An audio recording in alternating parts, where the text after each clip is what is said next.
Քթի փակվածություն, փռշտոց, աչքերի կարմրություն, քոր, կոպերի այտուց, նաև հազ։ Այս գանգատները սրվում են հատկապես գարնանը։ Ըստ մասնագետների անձը պետք է իմանա, թե որն է իր ալերգիայի առաջացման պատճառը։ Հիմնականում բույսերն են։ Բույսերի ծաղկե փոշիները, որոնք որ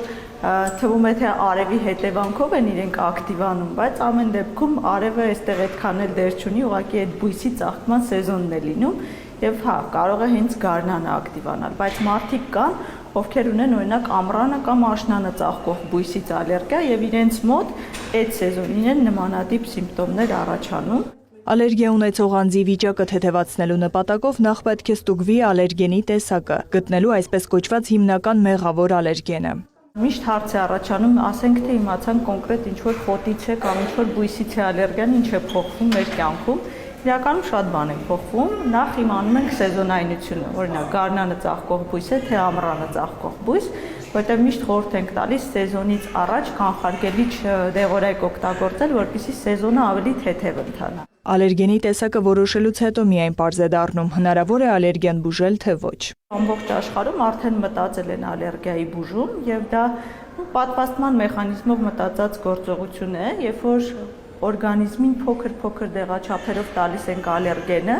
ու օրգանիզմը սովորում է դրան։ Դա մոտավորապես 2 տարի է այդ process-ը տևում, բայց ինքը շատ արդյունավետ մեթոդ է համարվում։ Որոշ ալերգեններ կան, որոնց նկատմամբ ալերգեն սպეციფիկ իմունոթերապիան չի աշխատում։ Այս դեպքում իրականացվում է սիմպտոմատիկ բուժում։ Դեղորայքը վիճակը թեթևացնում է, բայց հաջորդ տարի նույն գանգատները կրկնվում են։ Դենդրոպարկը հակառակը ոչ միայն իրենց լուծում է ներկայացնում, այլ հակառակ ազդեցությունն է թողնում։ Այսինքն ալերգիա ունեցող մարդը, երբ որ ծաղկման փոշոտման սեզոնին գտնվում է տարածքում, իր մոտ ախտանիշները շատ ավելի բուռն կարող են ընթանալ ու սա ավելի կարող է վատացնել վիճակը եւ շատ ժամանակ մարդիկ հարցնում են ես սոճուց ալերգիա չունեմ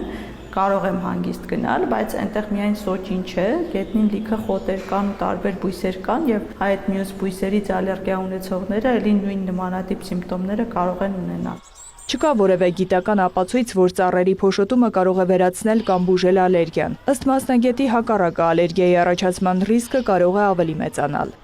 Նարե Ոսկանյան, Աշոտ Խաչատրյան, լուրեր։